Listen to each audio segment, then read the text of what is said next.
Assalamu alaikum wa rahmatullahi wa barakatuh. Are you intelligent? What about your brother? Is he intelligent? Your friends, are they intelligent as well? Is your type of intelligence similar to their type of intelligence? Do you both master the same area? In what different ways can people be intelligent? As you know, intelligence can take on many forms, whether it involves having an amazing memory or the ability to create and perform art.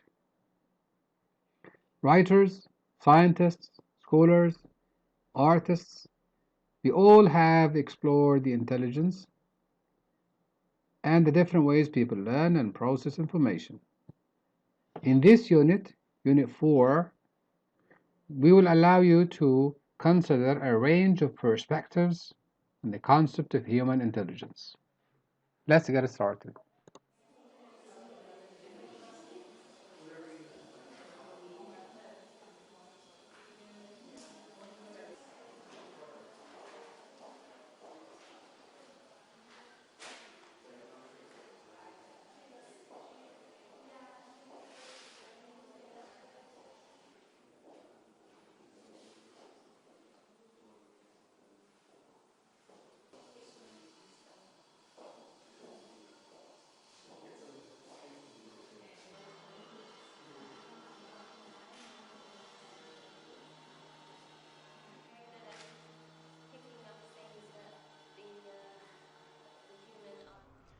It's New York City is a nice, beautiful place.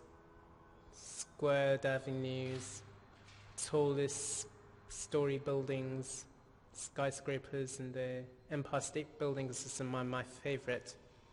And New York yellow taxis and big cars, because the fact it's in big cities are very beautiful. They got skyscrapers and tall story buildings. The yellow New York cabs, American cars, and also lots of American people. In this video, this is an amazing man. He drew New York City from his memory. That's a talent. That's a type of intelligence. Which one is it? You can write your answer in the comments area. Which type of intelligence does this person have? As you see, Unit 4 is titled Human Intelligence. It's divided into Unit Introduction, Whole Class Learning, Small Group Learning, Independent Learning, Performance-Based Assessment, and Unit Reflection. Today we will focus on independent learning. And then we have here an essential question which says, in what different ways can people be intelligent? We start with the first selection here. It's only available online, so it's not in your book. The selection says, is personal intelligence important? It's an argument written by John D. Mayer. In this selection, a psychologist argues that personal intelligence is important because it helps us solve our own problems and solve conflicts that arise with others. Let's start with the audio summary. Is personal intelligence important? John D. Mayer, Ph.D. In the argument essay, Is Personal Intelligence Important?, John D. Mayer argues that personal intelligence should be recognized and appreciated as one of several broad intelligence types.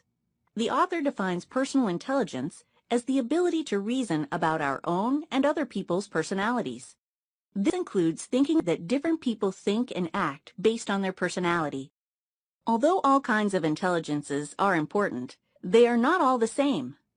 The author then examines how personal intelligence can help us, our loved ones, and society as a whole. Personal intelligence can help us to understand ourselves and evaluate honestly why we do things. Similarly, it can help us to understand why loved ones, friends, and coworkers do the things they do. Finally, it can help us to understand our own society in a way that promotes cooperation and assures that our society thrives. Okay, before you start listening to the audio or reading the text, I want you to think of the answer to these questions. Question number 1, what is personal intelligence? Question 2, how might personal intelligence help us choose whom to ask for a favor? What is a favor? It's a kind of help. Question 3, according to the article here, what is a blind spot? And question number 4, according to the article, what occupations would take advantage of the skills of people with high personal intelligence? And finally, we'll confirm your understanding of the argument by writing a brief summary of it. While listening or reading for the first time, you should notice the general idea of the text, what is it about, and who is involved in the selection. Also, you should annotate by marking vocabulary and key passages you want to revisit. And make sure that you connect the ideas within the selection to what you already know and what you have already read, and respond by answering the questions that we've discussed at the beginning, and also by writing a brief summary. Also, make sure that you use these symbols, stars next to key ideas, exclamation marks next to expressions you love, questions next to the area where you have a question. You circle the unfamiliar words and the important words, and you put dashes under context clues. Your text should look like this after you conduct the first read. Is personal intelligence important? John D. Mayer, Ph.D. Argument. Background. Psychology isn't just about the study of mental illness, and it isn't about reading people's minds. As with other sciences, psychology uses evidence from research to develop and assess theories. Psychologists study the various factors, both biological and social, that influence behavior. They explore the ways in which people think and learn, and the ways in which they differ. About the author. John D. Mayer, born 1953, has written more than 120 articles, books, and psychological tests about the effects of personality on a person's life. Dr. Mayer has lectured around the world, and his work has been featured in major newspapers and magazines and broadcasted on television and radio programs. He is a professor of psychology at the University of New Hampshire. Is personal intelligence important? John D. Mayer, Ph.D. Intelligence researchers of today recognize several broad intelligences, including verbal propositional intelligence, perceptual organizational intelligence, speededness, thinking quickly, and memory retrieval intelligence. Recently, I've argued that there exists a personal intelligence, an intelligence about personality, that I believe belongs among those broad mental abilities.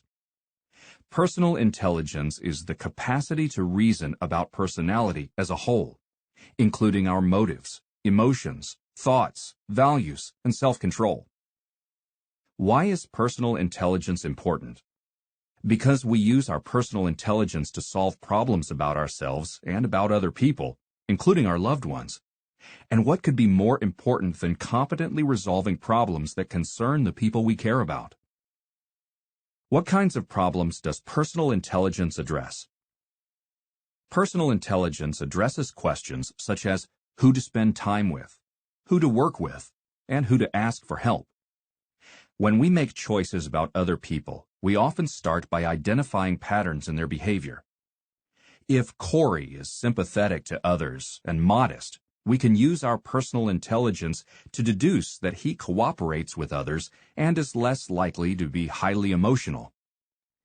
If Connor is arrogant and unfriendly, we may also evaluate him as untrustworthy. When it comes time to ask a small favor of a friend, we're more likely to choose to ask Corey than Connor. Or perhaps we ask a friend to go out one night and are surprised when he objects that we are pressuring him. From our own standpoint, we had no intention of placing any demands on him. We were just hoping to have his company. But were we in fact demanding? Although we hadn't meant to pressure him, we do realize that having his company had been quite important to us, and perhaps our request communicated that need more than we thought. We also draw on another memory, of an earlier friend with whom we're no longer so close, who complained that we often pressured her. We conclude that our friend might be right. We might have pushed too hard, and we may need to acknowledge that to ourselves and our friend. As the above examples suggest, personal intelligence involves the ability to draw together clues about a person, to recognize complex patterns in behavior, and to use that information to guide our choices and ultimately to guide our lives. All intelligences are important. All broad human intelligences are of crucial use to us. It would be hard to argue for the supremacy of one intelligence over another. We are all indebted to people who have used their verbal intelligence, their perceptual organizational intelligence, and their other intelligences to help build the world around us. The computers we use, our phones, our cars, the GPS-guided tractors that harvest our food all depend upon innovations made possible by people high in these intelligences. The people who are smartest in these areas design the logic circuits in our computers, build radio transmitters and receivers, create high-efficiency engines, and design reapers, threshers, and milking machines. We are indebted both to those whose ideas result in safe and efficient equipment and to those who labor using their inventions. Although all intelligences are important, they are not all the same. Verbal comprehension and perceptual organizational intelligences typically address problems with a small set of answers, or just one answer. For example, a test assessing verbal intelligence might ask how to make sense of the nonsensical sentence, "All animals are animals, but all cats are not cats," by rearranging its words. A test taker might quickly respond, "All cats are animals, but not all animals are cats." By comparison, the problems of personal intelligence aren't of arranging words into meaningful sequences or understanding general vocabulary. Rather, they concern matters such as human psychological needs and individual differences, contrariness and cooperation, the dangerousness of certain individuals, and the creative promise of others. These matters concern likelihoods rather than certainties, and the best answer may not pop into place with the sense of satisfaction provided by "not all animals are cats." In the Corey-Connor example, Corey was likely to be more cooperative than Connor, but Connor still might have granted our favor. Personal intelligence rests on complex pattern recognition, e.g., who is cooperative, and assessments of likelihoods. Despite its challenges and vagaries, it's important to study. We urgently need to understand personality because more than ever, our world depends on it. Although humanity has gained tremendously from technological discovery and innovation, we also need to understand personality and social influences as well as we can. These are more challenging in many ways than understanding words or circuits. The patterns are more complex, and human systems are less predictable. Nonetheless, we need such understanding to ensure that our societies thrive rather than fail, to promote the likelihood that we can live together in peace and that we can enjoy the fruits of what our intelligence and our labor provides us. In other words, we use personal intelligence to solve basic problems of human living. And if we can understand our problem solving, its limits, and where it can be improved, we may be able to contribute to a more stable and functional society. To foster such better relationships, we use our personal intelligence to mitigate our blind spots, matters we don't know about ourselves and others. Reducing such misunderstandings can lead to greater accuracy in understanding ourselves and one another. We use our personal intelligence to take responsibility for appreciating and respecting human differences. We all vary, and our needs and contributions vary. People who know something about recognizing others' needs and potential contributions can draw more from their relationships and give more in return. We use our personal intelligence to better select the opportunities and lower the risks we take. For example, if I know I seek constant excitement, then I can learn from the broader class of people who are sensation seekers, like me. I'll expect that I'll find extreme sports attractive, and that I might find work as a firefighter, police officer, or other first responder gratifying. On the downside, I'll need to manage risk well. I'll know that people who are risk takers like me run a slightly higher likelihood of getting in trouble with drugs and alcohol, and I'll monitor my use of these substances carefully. As a second example, if I'm driven to achieve, I could use my personal intelligence to understand that I'll be happiest fulfilling myself and meeting as many standards of excellence as I can. To minimize my risks, I'll want to be alert to any temptations I might feel to break important social rules and laws, knowing that high achievers sometimes give in to such temptations. Consider the recent reports of whether Steve Jobs cavalierly broke antitrust laws.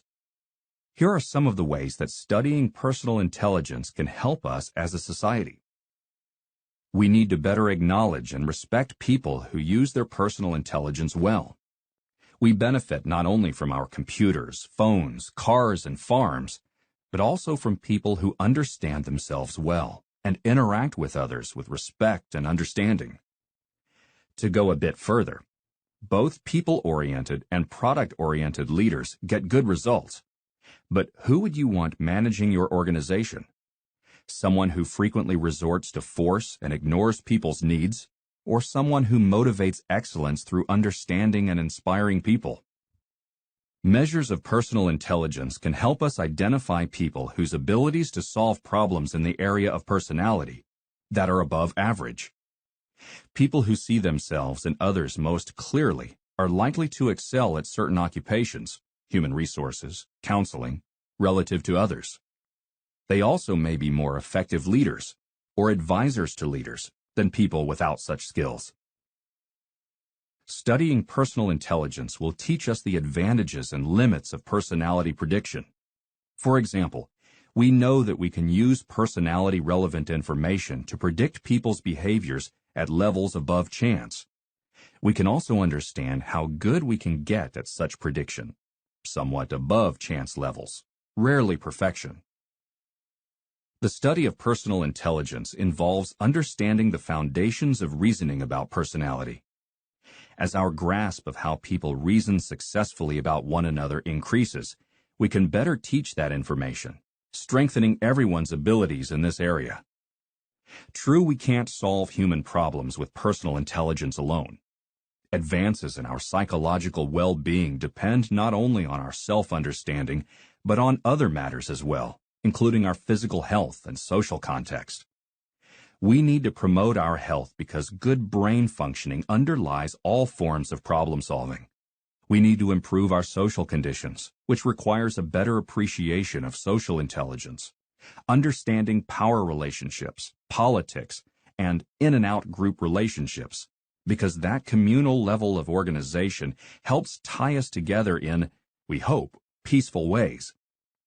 Our understanding of personality must be coordinated with our biological and social understandings of humanity in order for us to live well. That said, society is made up of individuals. Our personalities are the basic units of our family, our neighborhoods, and our broader community. That's why we should care about personal intelligence. Understanding personality is an indispensable part of what it means to be human at both an individual and social level. Improving our understanding of personalities may guide our journey. The answer to the questions. Number 1. What is personal intelligence? Personal intelligence is the capacity to reason about personality as a whole, both our own and others. Question number 2. How might personal intelligence help us choose whom or to ask for a favor? The answer is our personal intelligence helps us choose someone who is sympathetic, modest, and most likely to help us, rather than someone who is unfriendly or arrogant. Question number 3. According to the article, what is a blind spot? The answer is a blind spot is something we don't know about ourselves and or about others. Question number 4. According to the article, what occupations or jobs would take advantage of the skills of people with high personal intelligence. Definitely, they will work as human resources or in counseling. Question 5, the summary. The summary is here. We read it at the beginning, but it should have or it should include information about the author's proposition that personal intelligence is one of the broad intelligences, what personal intelligence encompasses, and why it is important both individually and to the society. Some of the main ideas in this selection. John D. Mayer makes the argument that personal intelligence is a broad mental ability and should be acknowledged and alongside the more traditional types of intelligences, the other 9 types. The title of this essay is a question because I think the author wants to engage us in the argument. Paragraphs 3 and 4 provide examples that explain the kinds of problems personal intelligence can help resolve. The author here gave us concrete examples because this helps the readers to more fully understand the value of the personal intelligence. Paragraphs 6 and 7. The main idea of these paragraphs is that all intelligences are important. These paragraphs address readers' potential concerns about the importance of already acknowledged types of intelligence. By doing so, Mayer probably intends to reassure readers that his argument is not radical. The last paragraph in the argumentative here is a summation which is effective because it relates directly to Mayer's argument and it is brief and to the point. The essential question in Unit 4 is, in what ways can people be intelligent, and what has this argument taught you about different modes of intelligence? As you know, intelligence involves much more than good grades or other academic skills. And here we come to the end of this lesson. Today we've talked about personal intelligence and whether this type of intelligence should be focused on or not. And we also talked about how might personal intelligence help us choose who should we ask for a favor. And also we learned about the blind spot and the occupations suitable for people with personal intelligence. Assalamu alaikum wa rahmatullahi wa barakatuh.